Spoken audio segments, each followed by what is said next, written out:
Tell me what happened. I guess today there was a action in out front of your residence.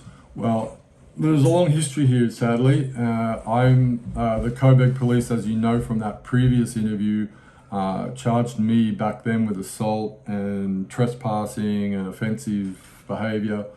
I smashed them in court. We had a 3-day hearing back a couple of years ago. Sat down for 3 days. After day one, they just got so obliterated. They withdrew all charges. So that was a victory. And what was it? What were you charged with again? Forgive me. I was charged with that after they charged me with assaulting police, resisting arrest, trespass, offensive. And they were all dropped. All dropped. Everything. Okay.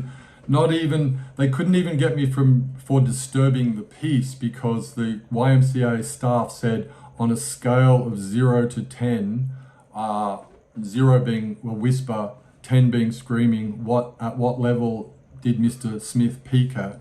And they went, suppose a 5, and that was game over. So they didn't even have disturbing the peace. So, and if I can say, if you know, you've got litigation going on against them now? Yes. So the hunter becomes the hunter. As soon as they dismissed all charges, withdrew all charges against me, I sued them in the Cobourg court.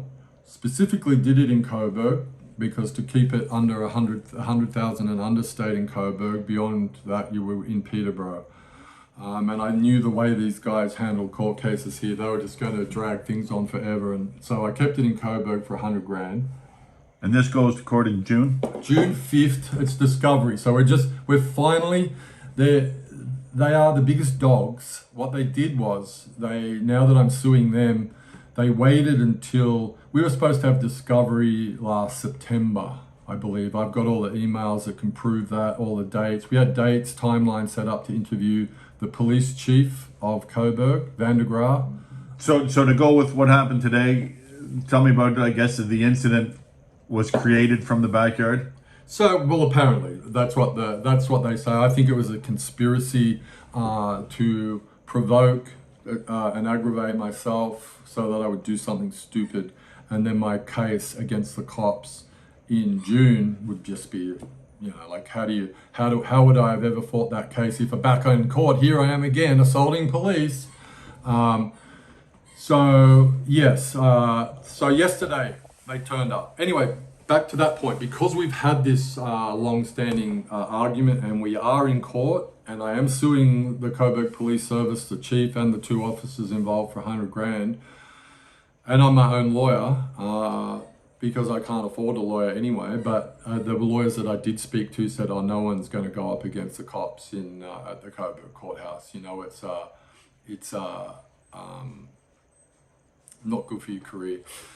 So I've had to do everything myself, which isn't easy because it's not a user-friendly system here at the judiciary. But anyway, long and short of it all, I managed to fill out all the forms correctly and do what I had to do, and we've got them all in court on the 5th, right? So, because I don't trust these guys. And today's further proof of that. It's proof that I'm not paranoid. So 2 years ago, I organized with the chief that because I'm my own lawyer, normally in these circumstances, when you're dealing with these things, it's through lawyers, right? So I am my lawyer, unfortunately. So I said to him, let's develop a system for your safety and my safety and your officer's safety so that events like today can't happen. If you want to communicate with me, text me. And it's fine. I'll come in and we'll discuss whatever you want to discuss. But if you want to communicate with me in any way, do not turn up to my house unannounced because I don't trust you. You're bad faith people. So yesterday I was reminded him of that. After he'd sent, the stooges down to get things going, I sent him another email. Tell me what that was about though yesterday. Okay, so the stooge turns up yesterday and says, Cobourg bylaw officer. Now these idiots are decked out like cops these days. It's unbelievable. When I opened it, I thought this guy's got to be a cop. Body cam, everything, the works. And I said, what's the story? And he goes, oh, our neighbours complained that your backyard is a health hazard. You've seen the backyard. You know it's not a health hazard. So I said, mate, this is an ongoing dispute. Surely you must know about it. Surely you must have a record of this. Like, this isn't the first time you guys have been down there. In fact, you've been down here 20 times since I've been in this country. So They've been here 20 times? oh, mate, these they call the fire brigade. They call the police. Oh, so you've had because of neighbor complaints. Mate, they call it, if I have a barbecue out the back, the fire brigade comes. Okay. Every time. And it's one thing, you know, my wife gets mad about it. But I said, one thing to have the idiot neighbor doing, causing all this, but these idiots that come up and follow it up, they're the problem because they know there's no problem. And so anyway, so this happened all yesterday. So was a complaint about the yard, About the messy yard, a health hazard. and You know. and you didn't let him in? I hate communists, right? Anyone who works for the government at this point, I think is just, they are part of our problem, right? They didn't go to work. None of these clowns go to work. 1/3 of the Cobourg police force has had 14 to 18 months off in the last 5 years on stress leave. So their psychology tests aren't working anymore. Something's going wrong at the Cobourg police service for all these officers to be so stressed they can't work. And that's half the problem. Because they're so stressed, they then turn up and put on a performance like this today. So anyway, back to yesterday, he wanders in. I tell him, no, for starters, it's not up to me to give him permission or not to access this backyard. This house isn't in my name. So it's like, what are you even dealing with me for? Deal with the homeowner, you know? So I said, under no circumstances will you be coming in. And he said, I'll be coming back tomorrow with the Cobourg cops. And I said, mate, I'm already in litigation with those guys, okay? They're not going to come back here, trust me. I said, this is just a big time waste. I said, go and look at the record of this property and you'll see what's going on here. Anyway, so I thought, you know what? I better write an email to the chief, and feel free to publish that email. I thought, I'm going to write an email to him to remind him of what we agreed to a couple of years ago. So I write the email yesterday. No answer, of course. I've even approached the chairman of the Cobourg Police Board. Because I wanted this event not to take place. I was like, the way I looked at it is if people know about it, then it can't happen. You know, if I make a song and dance about it before it happens, it won't happen. You could see this coming then if they did come. I told my wife last night, they will be here today. They 100% will be back today, tomorrow in force. I was lucky my son was here. He should have been at work, right?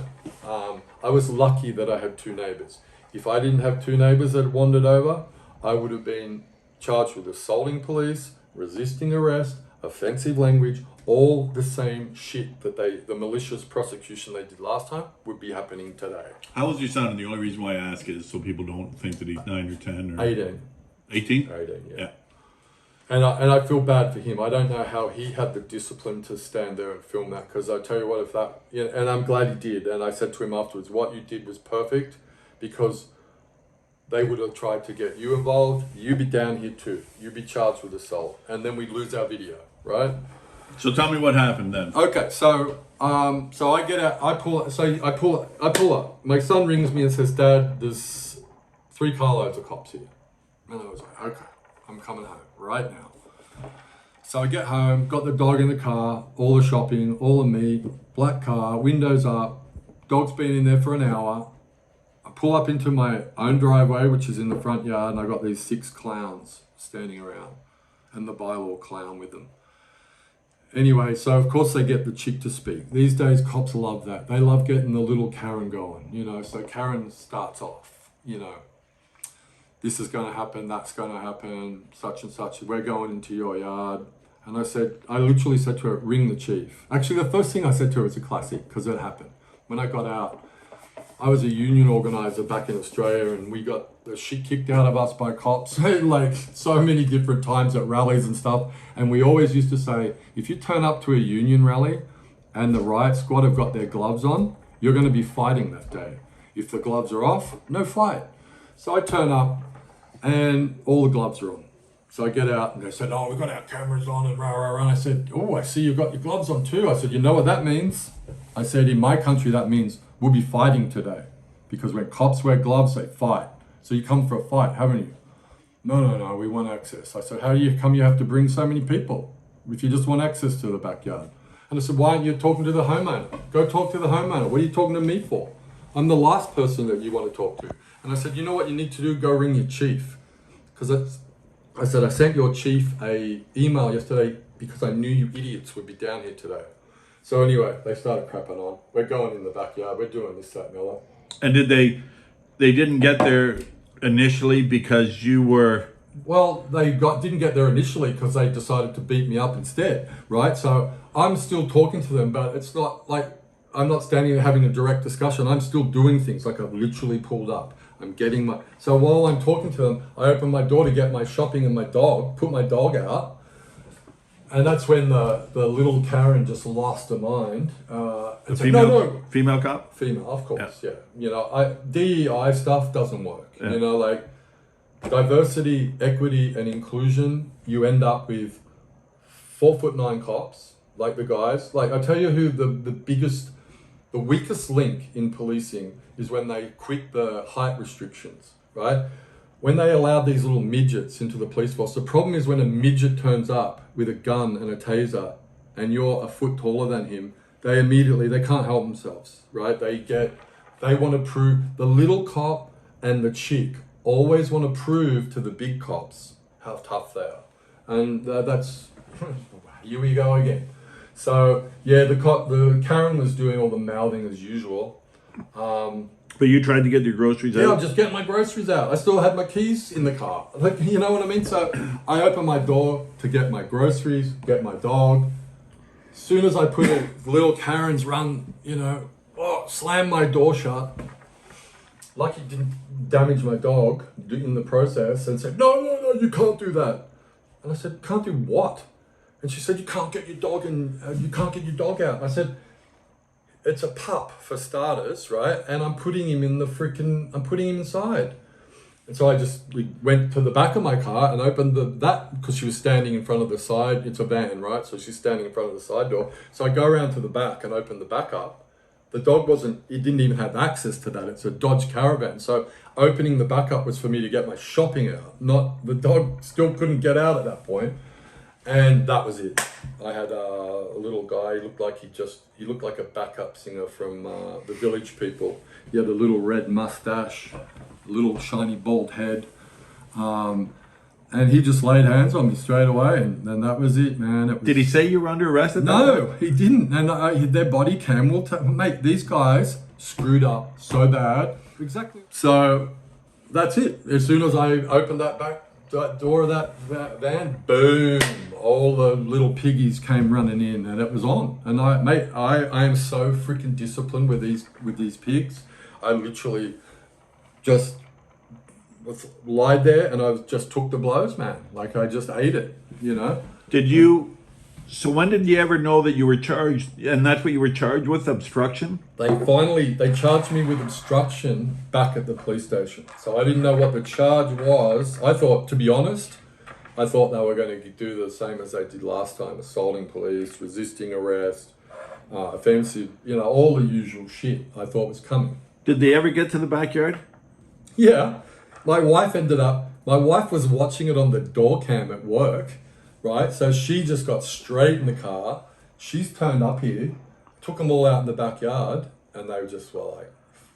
And that's the end of that? Like, nothing more? The guy said, oh, I don't see anything out here. You know, there's a few dog toys, you know, where a dog toy's been ripped up. And given that it's everybody that has a dog, I shouldn't say everybody, but a lot of people that have a dog, given that spring and given the amount of snow we had, yeah, I'm sure there's a lot of presence in the backyard. The hilarious thing is, like, everywhere I look in Canada right now looks like shit because the snow's melted. Everything that was sitting there for the last 4, 5, 6 months is now just sitting in your backyard. And these, as I said, he's a pup. He had a toy which he's ripped into a million fluffy pieces. They know that, mate. The rationale behind the visit is bullshit, and they know it's bullshit. You don't send 3 squad cars and 7 cops down for a bylaw infraction. Not in my country, anyway. Maybe in woke Canada, that's now how it's going to be. But With the approval of the drones that they just got for 40,000, they could have always used one of them. yeah, and the guy that made the complaint, you can just step over the fence, and that's what I said to the bylaw officer yesterday. I said, you don't need to come into my backyard to see my backyard, mate. Go to the loser that made the complaint and stick your little beak over the fence, and then you'll see for yourself, right? Yeah. I said, but if you think I'm going to let a Cobourg police officer, after they attempted to freaking severely damage me, if you think I'm ever going to let another Cobourg police officer anywhere near me, forget it. I don't trust you. Show me your injuries. Right, so they did their usual. They did the last time the Cobourg cops cuffed me so hard, that arm it was, last time, I had pins and needles in that side of my hand for 2 years. They've done it again, right? I asked the cop, and it was the chick that I asked. I asked Karen. I asked her, can you please remove the cuffs? You've cut off my circulation. I said, I know that you've cut off my circulation. She told me no. Right? The only way they ended up taking my cuffs off is because I said, if you don't take these cuffs off right now, I'm going to go to the toilet in the back of your car. And that's the only reason these cuffs ever came off, right? They were on for, you can see how long they were on for. So we've got that. This was like a little punch in the side of the face off camera to the left side. I don't know what officer did it, but I will be able to determine it because I have seen the video, and I've picked the point where the guy came in and clipped me. He's also the guy that was knee, because they were trying to pull this arm back. He was just came in with a heavy knee into that side of the shoulder. I can't remember if there's much on that, but it's mainly scuffed up that shoulder and the head.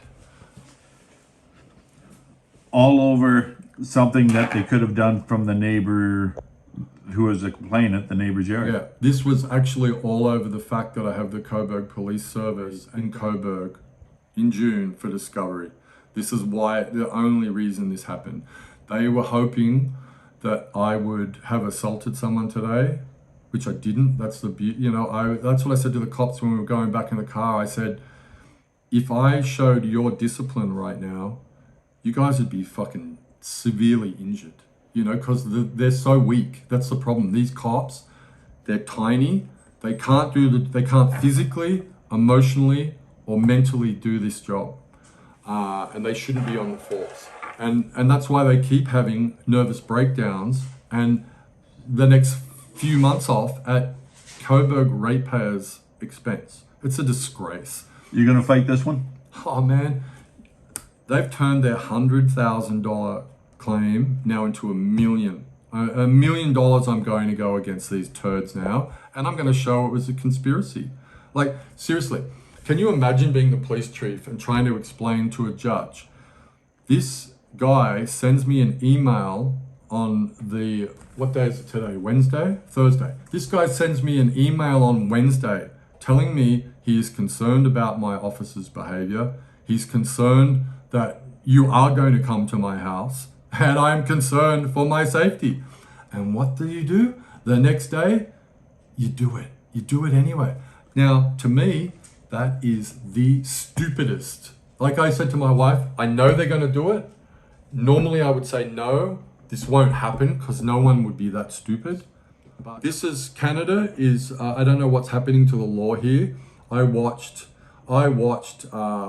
during the freedom rallies, cops beating the shit out of Canadian veterans and patriots.